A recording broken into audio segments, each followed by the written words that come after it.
जय श्री कृष्णा। राधे राधे। हरि भक्तों, आप सभी का इस चैनल पर बहुत बहुत स्वागत है। आज की इस वीडियो में मैं आप सभी के साथ देवशयनी एकादशी की पूजा विधि शेयर करने वाली हूँ। देवशयनी एकादशी, जिसे वर्ष की बहुत बड़ी एकादशी माना जाता है, और शास्त्रों के अनुसार आषाढ़ मास के शुक्ल पक्ष की एकादशी को देवशयनी एकादशी, पद्मा एकादशी, आषाढ़ी एकादशी और हरिशयनी एकादशी आदि कई नामों से जाना जाता है। इस दिन से प्रभु 4 मास की योग निद्रा में चले जाते हैं और कार्तिक मास के शुक्ल पक्ष की एकादशी यानी देव उठनी एकादशी के दिन जागते हैं। और दोस्तों, ज़रूरी नहीं है आप व्रत रहकर ही इस पूजन को करें, बिना व्रत रहे भी आप इस पूजन को कर सकते हैं। और आप व्रत रहें या ना रहें, पर प्रत्येक सनातनी को एकादशी के नियमों का पालन ज़रूर करना चाहिए। तो आइए अब हम पूजा विधि देख लेते हैं। तो पूजा के लिए सुबह सवेरे स्नान आदि कर्मों से निवृत्त होकर विष्णु भगवान के किसी भी स्वरूप के विग्रह को आप इस प्रकार आसन देते हुए जल, पंचामृत इत्यादि से स्नान कराएं। और आप देखिए, अष्टगंध चंदन से, गुलाब जल से, केसर मिलाकर भी स्नान करा सकते हैं। और आज के दिन यानी एकादशी के दिन दक्षिणावर्ती शंख से भगवान का स्नान कराने से वो अति प्रसन्न होते हैं। और जो जल होगा उसमें आप 2 बूंदे गंगा जल की भी डाल लें और ओम नमो भगवते वासुदेवाय मंत्र का जप करते हुए उन्हें स्नान कराएं। और यहाँ पर मैं पंचामृत स्नान करा रही हूँ, यानी दूध, दही, घी, शक्कर, शहद इत्यादि को मिलाकर पंचामृत तैयार कर लें। या आप अलग अलग भी 5 चीज़ों से उनका स्नान करा सकते हैं, लेकिन जैसे जल से, फिर उस वस्तु से, फिर जल से, इस प्रकार ये क्रम में आपको स्नान कराना होगा। और दोस्तों, हमारे जो लड्डू गोपाल हैं ये भगवान विष्णु का ही स्वरूप हैं और इनकी जो उपस्थिति है वो अधिकांश हर सनातनी के घर में मिलेगी आपको।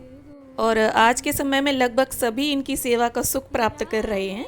तो देखिए, अच्छे से लड्डू गोपाल का अंग पोषण करने के बाद हम उनकी इत्र से मालिश करेंगे। देखिए, जो विष्णु भगवान हैं या विष्णु भगवान का कोई भी स्वरूप हो, उन्हें जो इत्र है वो अत्यंत प्रिय होता है। तो एकादशी या विशेष तिथियों पर आप इत्र से मालिश जरूर करें उनकी। और इत्र की जो सुगंध है वो पूजा के माहौल को एकदम आध्यात्मिक कर देती है और इससे पूजा में भी मन लगता है फिर। और ये जो जल होगा, जो अभिषेक का जल है, स्नान कराया है, उस जल को आप यहाँ वहाँ ना फेंकें, तुलसी जी के गमले में डाल दें या किसी भी पौधे में आप डाल दें। इसके बाद देखिए, यहाँ पर चौकी बिछाकर, पीला वस्त्र बिछाकर मैंने विष्णु भगवान और माता लक्ष्मी, जिसमें शेष शैया में विराजमान है, वो मूर्ति विराजित कर ली है और गणपति जी की स्थापना कर ली है। और सभी को तिल का आसन दिया है। यहाँ पर हम चावलों का प्रयोग नहीं करेंगे पूजा में। एकादशी की पूजा में चावलों का प्रयोग निषेध माना जाता है। तो देखिए, मैं आपको पास से दिखाती हूँ लड्डू गोपाल हमारे कितने प्यारे लग रहे हैं। और लड्डू गोपाल का भी हमने वस्त्र आभूषण पहनाकर श्रृंगार कर दिया है। और इसके बाद देखिए, अब हम दीपक स्थापित कर लेंगे, क्योंकि किसी भी पूजा को शुरू करने से पहले हमें दीपक जरूर प्रज्वलित कर लेना चाहिए। और दीपक जो है वो हमारी पूजा का साक्षी माना जाता है। और इसके साथ ही देखिए, गणपति जी को, भगवान विष्णु को, लक्ष्मी माता को, सभी को हम गंगा जल का छींटा दे देंगे। चूँकि यहाँ मैंने विष्णु भगवान की और माता लक्ष्मी की फ़ोटो ली है, तो मैं जल का छींटा दे रही हूँ। आप अगर मूर्तियाँ लें तो उन्हें बाकायदा स्नान इत्यादि कराएं, जल, पंचामृत इत्यादि से। और देखिए, यहाँ गणपति जी का सबसे पहले हम तिल, रोली, फूल समर्पित करते हुए पूजन कर लेंगे और फिर इसके बाद उन्हें जनेऊ समर्पित कर देंगे। और यहाँ पर देखिए, माता तुलसी भी मैंने विराजित कर ली हैं। और देखिए, एकादशी की तिथि पर आपको तुलसी जी नहीं तोड़नी है। मैं दशमी की तिथि पर इस तरह एक मिट्टी का पात्र लेती हूँ, उसमें जल, गंगा जल डालकर इस तरह थोड़ी सी तुलसी रख देती हूँ और ये 2-3 दिन तक नहीं सूखती हैं। फिर इस प्रकार से देखिए, भगवान विष्णु का, माता लक्ष्मी का अष्टगंध चंदन से और रोली, तिल समर्पित करते हुए पूजन कर लेंगे। और साथ में देखिए, शेषनाग का भी हमने टीका कर दिया है। और इसके बाद लड्डू गोपाल का और दीपक का भी हम चंदन, रोली, तिल समर्पित करते हुए पूजन कर लेंगे। तो देखिए, देवशयनी एकादशी पर आप तुलसी माता का भी पूजन ज़रूर करें।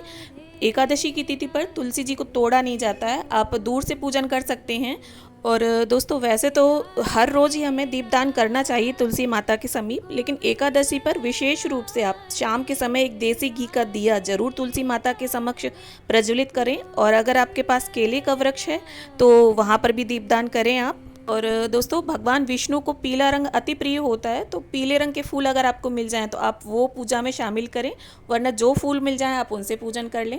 यहाँ पर देखिए मैंने लड्डू गोपाल को और गणपति जी को गुड़हल का फूल अर्पित किया है, क्योंकि मेरे पास है गुड़हल के फूल तो मैंने अर्पित कर दिए हैं। अगर आपके पास नहीं है तो आप जो भी फूल मिल जाएँ उनसे पूजन कर लें, और अगर फूल नहीं भी मिल पाते हैं किसी कारण से तो आप बिना फूलों के भी पूजन कर सकते हैं। इसके बाद देखिए उनकी प्रिय गौ माता भी मैंने विराजित कर दी हैं और उनका भी टीका कर दिया है।